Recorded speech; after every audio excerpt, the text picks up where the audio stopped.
Before Gene's accident, it was picture perfect, I'd say. You know, of course, it's got ups and downs like everybody else. My husband had his own business with his brother, and I was volunteering at St. Monica's all the time, and I was so happy. I remember my dad, I remember him before, and he was always such a great father.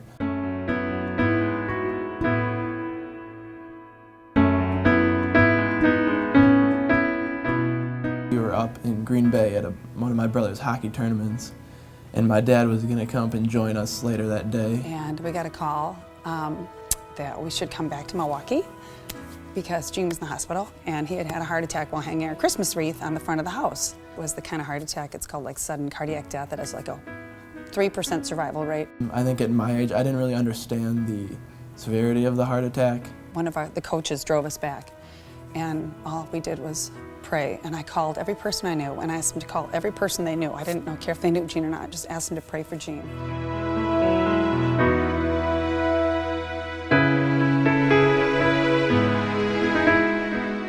After about a year he was out, they said he probably won't get much better. You know, his memory was pretty awful that time. It was just devastating. It was all bad news. And so I was left with an uncertain future with my husband and a really uncertain future financially. It was the hardest on Charlie.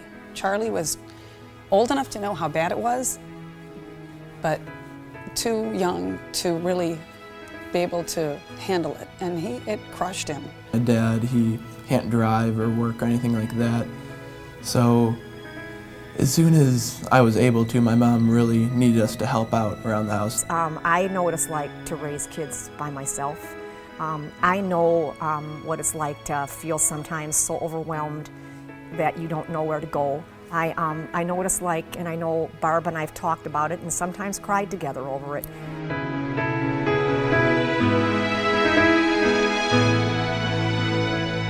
As soon as I was able to talk about things again, like where are they going to high school, we had thought about Marquette High, but I thought, well, my goodness, no, they can't go there now. That's, you know, prohibitive tuition. If it wasn't for the efforts of them to give out the financial aid, I wouldn't be able to go to school here because just financially it would be too much.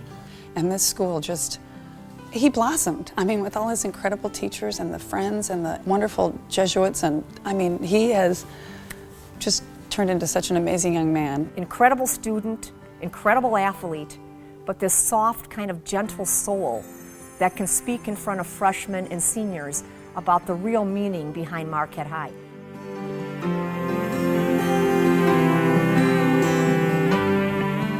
Sometimes I think about what my life would be like if it wasn't for those scholarships and how my life would be different. That's not something I really like thinking about because I just love everything that's happened to me here. More than 25% of our students receive some scholarship assistance.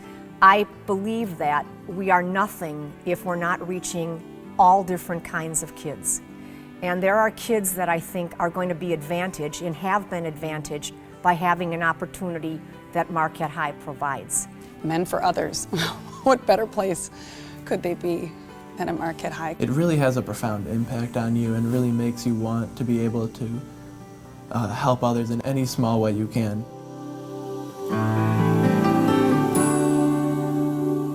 Financial commitment to students who don't have is the best gift anybody can give to anybody. Helping to educate and to mold these amazing young men that are just going to go out there and be what this world needs. I think there's so many other kids out there like me. Without these scholarships, they just wouldn't be given the chance to come here. And when you see a student when they're freshmen struggle and wonder, am I going to make it? And then when you see them walk across the stage of graduation, there ain't nothing like it. We couldn't be more grateful. I feel like I've been changed so much. It's made me more confident, more religious as a person, that I just want to say thank you for making all that possible.